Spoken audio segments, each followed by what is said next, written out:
Welcome back to Solomon's Porch with your host, Jason. And me. And me? Me. Yeah. Awesome, man. We're back I'm at also it. here. Thank you all for tuning Yes. into the show. Yeah, we got a new mic set up, so hopefully it's going to sound better than our last few videos. We're still working on camera stuff, so be in prayer with us on that.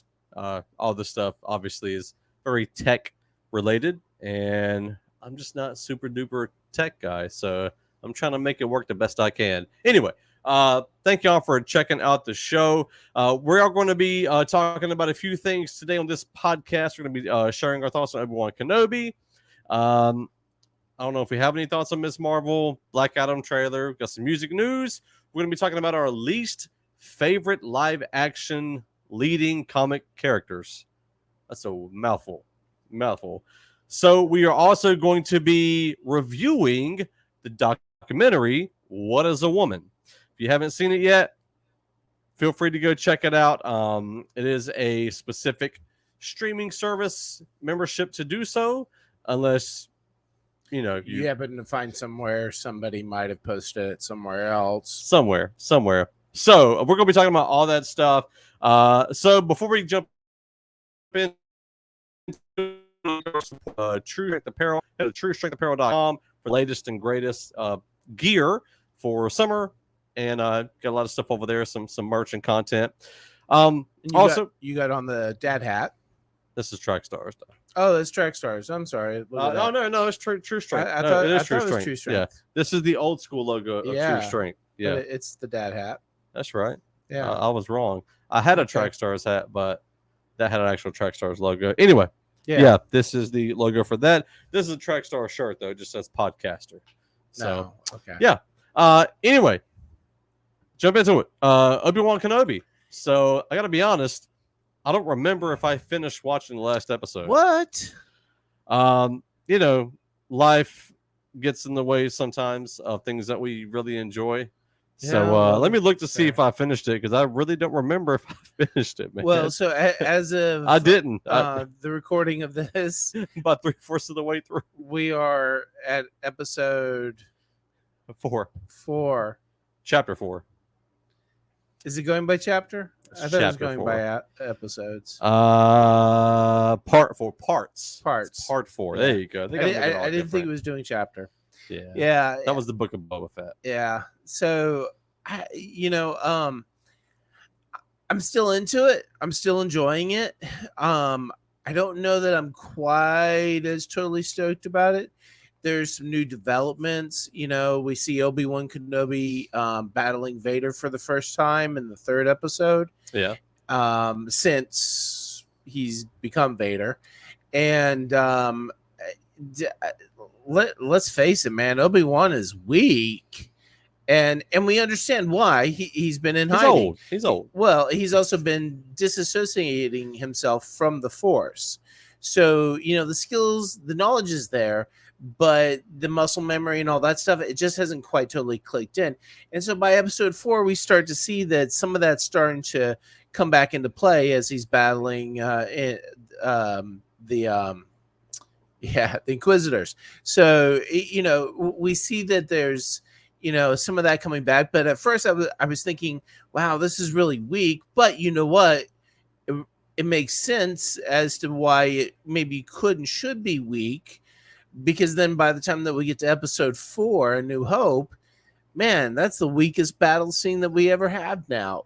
Granted, when it first came out, it was pretty awesome. Yeah. But, by today's standards, it's like, yeah, I don't think so. So, but if we think about it in terms of, so, Obi-Wan's been disassociated from the Force, and so it's, a lacking of abilities, and Vader's just kind of like toying with them. Yeah, I get it. There's still some weak things within the storyline, though, that's, we start off episode 4 and Leia's like, you helped my father in the Clone Wars and I'm petitioning you now to come and help. I'm sorry, wait a minute. It's not like, hey, Uncle Obi, remember me? You know, the kid that you saved, and we had all those crazy things going on and stuff. I need your help again, Uncle Obi. You know, okay, I get that. But, you know, now you're setting up all this prehistory with a young Leia who is then supposed to kind of conveniently forget Uncle Obi by the time that she gets to episode 4. I mean, we're only talking like 5 or 6 more years down the road. So I don't know. I like the Leia aspect of it. It's just it's a storyline, you know, issue that I have more than anything else. But you know, we talked about before what would be something that we were kind of interested in seeing. And I didn't say it then because I was kind of like, yeah, I don't know how I feel about it. But, you know, there's been more talk about the possibility of Qui-Gon coming back. Yeah. And there's a lot of good information about why Qui-Gon couldn't come back necessarily visually, because he hasn't really learned how to do that, or he didn't learn how to do that before he became fully one with the Force. But I don't know. I think, honestly, if there's anything that would totally take me from at this point in time where I'm like, yeah, no, it's a good story, I'm enjoying it, to okay, that's pretty sweet, it had to be Qui-Gon at this point. So I know that we're going to get more Vader, and that's still going to be but the only other that really pull out from me at this point, I think, would have to be Qui-Gon. So I don't know. It's either that or else they got to change the storyline. I did like seeing Flea. We didn't get to really talk about Flea showing up in the second episode. But, well, I think technically he was in the first episode, but we really saw him in the second episode. So that was kind of cool. Maybe some other cool cameos by other, you know, super fans coming in, notable super fans. So I don't know. We'll see. I'm surprised Jon Favreau hasn't made any type of appearances. I mean, he's in his other stuff that he's directed and written. Why not make an appearance? Yeah, well, but this is Deborah Chow's baby, so. Yeah, but he's still a writer. She's directing it, but he and Dave Filoni's the head writer still. I don't know. Yeah, I mean, he wouldn't be happy, but he'd be happy. Yeah. I don't think he'd be happy in this. I don't know. Yeah. Anyway, maybe we'll see Jabba the Hutt. Favreau the Hutt. Anyway, yeah. I mean, I was enjoying it. Just, you know, like I said, I just hadn't had a chance to finish it. I'm gonna watch it. I'm gonna finish it tonight. Well, and as of this recording, we get another episode tomorrow. Yep. So, you know, hey, maybe they'll just totally blow my mind, and I'll be like totally back on board. I'm thinking about getting. I'm gonna see if Brinson can join us for the finale review. Oh, that'd be pretty sweet. That's what I'm thinking. Get him back on the show. That'd be sweet. So yeah. Miss Marvel released this past week. Yeah. Did you watch it? So let's go into the Black Adam trailer. Yeah. I watched like 10 minutes of the first episode, and it's really I mean, it's a kid's show. It really is. It is totally teenage friendly. I think it's probably very relevant to that age group in today's society. You know, look, I was talking to my brother the other day, and you know, I was like, dude, I don't even think I'm gonna watch this thing. And he was shocked. He was appalled. He was like, what are you talking about? It's Marvel. You gotta watch it, dude. I don't. That'd be like saying I gotta buy every comic book on the shelf. I'm not into everything, and that's okay. And not everything that's made is made for this audience, for this audience right here. This guy, this one. Yeah. I did watch it. I did go ahead and watch it. I felt like I had to be fair. Was it one episode? Yeah, just one episode has dropped so far, as of the time of this recording. And yeah, I don't really care. I mean, all of the visual effects that take place in there are geared for teenagers or preteens. And that's fine, man. That's totally fine. It's just not my bag, you know? So you're not giving us weekly updates on SalmaSportsPodcast.com. No, and I won't be watching any more of it either. Look, you know, the best thing about Ms. Marvel is that it exposes people to some different cultures, and specifically, our this Miss Marvel is from Pakistan. her family's from Pakistan, so you know, I think that there's a lot of folks out there still with some really messed up stereotypes that anybody of that shade of brown skin kind of looking thing is somehow a terrorist or something, you know. And so I like that they're able to depict that just because you have somebody that's Middle Eastern doesn't mean that they're terrorists, doesn't mean that even if they are Muslim, that they're somehow connected to some other weird fundamentalist stuff. It'd be like saying that all Christians are weird fundamentalists living in the middle. I'm not judging anybody, but anyway, just saying it's, you know, it's nice to see that there's extra culture there. I don't really care for the mysticism of her bracelet thing going on that gives her powers. It just doesn't excite me. And again, sort of slightly OP-ish, Right. you know. I mean, there's a lot of super power to it, and I get that. Hey, it's comic books. I'm just not really into that right now. It's not thrilling me. So It's reminding me of the Ten Rings. It's like, yeah, and at least, you know, for me, they're into a culture, yeah. but even it's still got a little funky for me. So I don't know. It's I don't. So no more Miss Marvel for you. Yeah. But it's going to connect into the Marvels. Aren't you so excited to see that too? What's that? Yeah, I said it. What's that? Yeah, man. So we actually have a Black Adam trailer reaction on our YouTube channel. Yeah. So make sure you go check that out at the time of this particular recording. So brief thoughts on Black Adam, the trailer. What are you looking forward to? Are you looking forward to it? What'd you think? Yeah. No, I'm meh. Again, OP. Overpowered down with OP? characters. No, overpowered characters are just not my thing.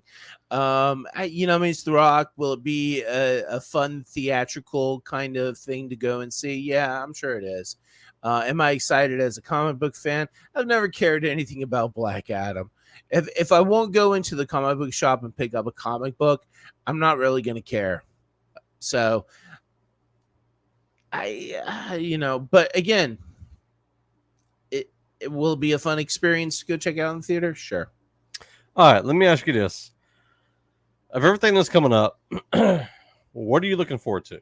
We got Thor: Love and Thunder, Black Adam, She-Hulk, Black Panther, Shazam, No. Willow.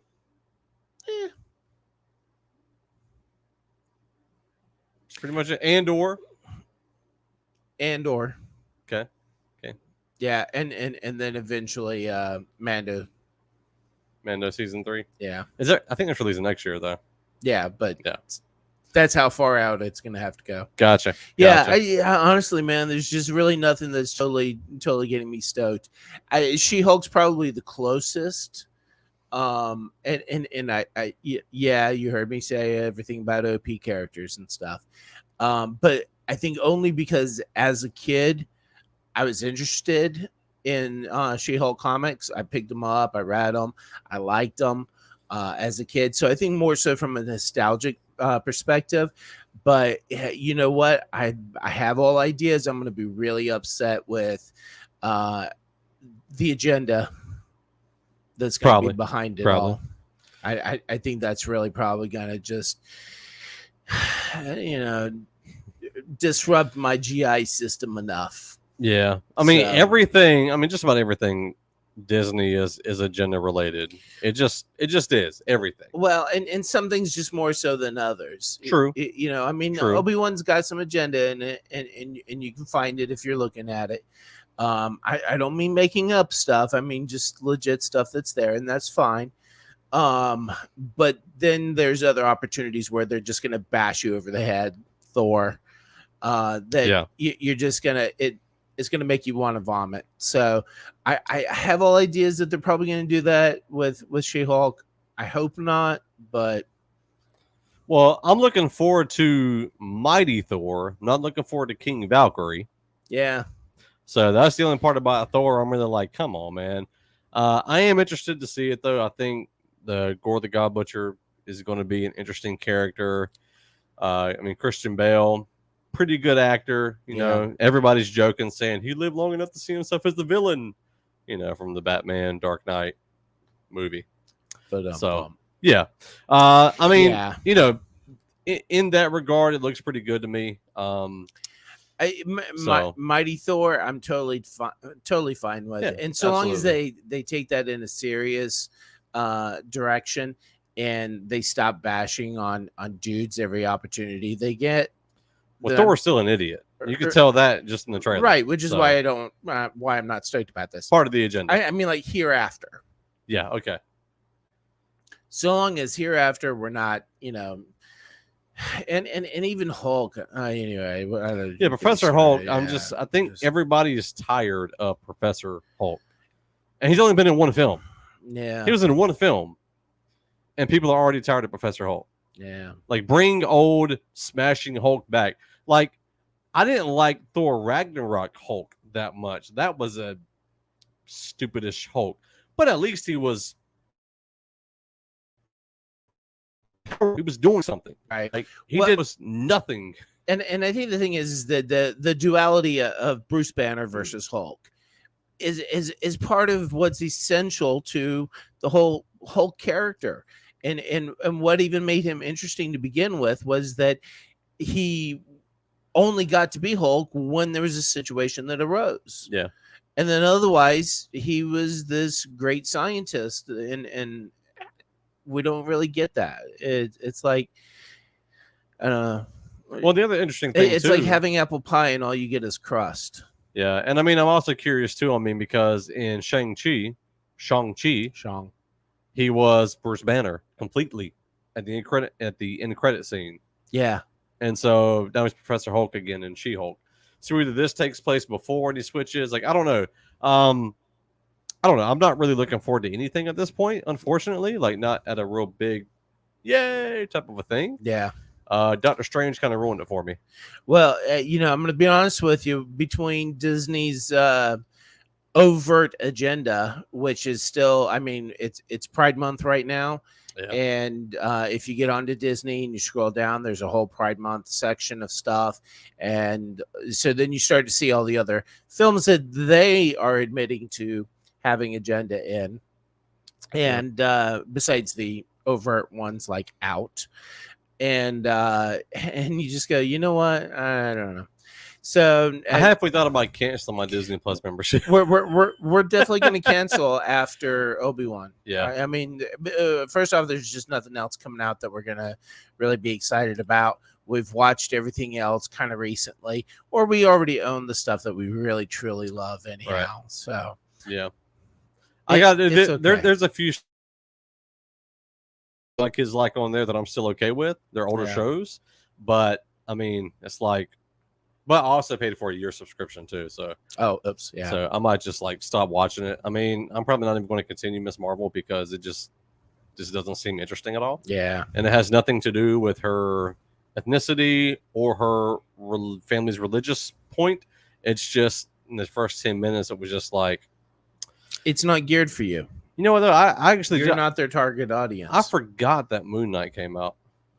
Yeah, well, I'm just like that show is so forgettable at this point. It really is, and it again still has some of that like Middle Eastern mysticism stuff that just doesn't excite me. So yeah, Marvel's taking this thing in a direction that just doesn't interest me. Like anyway, yeah. So let's go into some music news. Yeah, so Demon Hunter fans, Exile is available for pre-order. So all the usual kinds of formats, digital, vinyl, lots of different vinyl options. But there's also, a comic book. And it's going to be a total of 4 comic books that will eventually be issued. that are supposed to accompany this. So I'm actually really excited about that. I have yet to pre-order, but I will at the very least be getting the comic book if I don't get the album. I haven't really been excited by the music that's come out so far, so it remains to be seen. Well, they do have a single out, "Freedom Is Dead." Yeah, So, it was meh. so is it just 2 radio? No, I just I don't know. It just didn't click with me. I tried listening to it a few different times and different situations to see if maybe I don't know. It just didn't click, and that's fine. Look, man, there are other tracks that Demon Hunter has done that just don't click with me, and yeah, I don't know. Okay. Anyway, Well, yeah. So Switchfoot has announced in Terabang, excuse me, the deluxe edition to be released coming soon. They've also dropped a single, which will be playing at the end of the show for those of you that are podcast listeners. You all right? Whoa, boy, wow. I left my water out in the truck, so good job there. Tribute album to Randy Stonehill. There's a rainbow somewhere. 50 years of music, Randy Stonehill. So if you're not familiar with him, he is sort of one of the few grandfathers of Christian rock. So you might want to check that out. So, Brutality. I don't know if we mentioned this. I know they were working on something, but they actually released their album. Woods Wind. You came out on July 3rd or June 3rd. So that's available now. Have you had a chance to hear that? I have not. Okay. I think we need to listen to it and do an album review on it. Yeah. I think that'll be something we need to work on. Yeah, so check that out. I mean, we did hear Nosedive was already released, so they did release that single early. But moving on to some CHH, we have a couple of songs that came through our music submission process. We have 3 with Yeshua Saved Me, featuring Bishop on the Beat and Lobo Boogie. Interesting names. Levi Man for the Lord and Sean Maki. And Take 2, Gotta Get It Right, featuring Kelo, Kelo.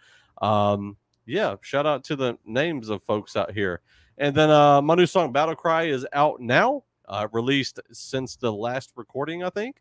So make sure I go check that out. It's actually been doing really good, way better than I thought. But I'm fairly positive that's because of the feature I have on there, which is Jared Sanders. So I'm at 838 streams, which is a pretty big deal. Pretty big deal. That's pretty major for any one of my songs with it not being a co-release.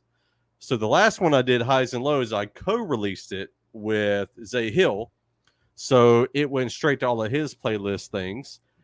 This one's just me featuring Jared Sanders. So it doesn't get quite as much push from his perspective of things. But best track performance I've had. So right on. It's pretty cool. A lot of people have been giving me love on that one. So yeah, go check it out if you haven't. Speaking of Yeshua, I do mention a lot of different names of God in that one. Yeah. So anyway, we'll be back with another segment soon. Make sure you stay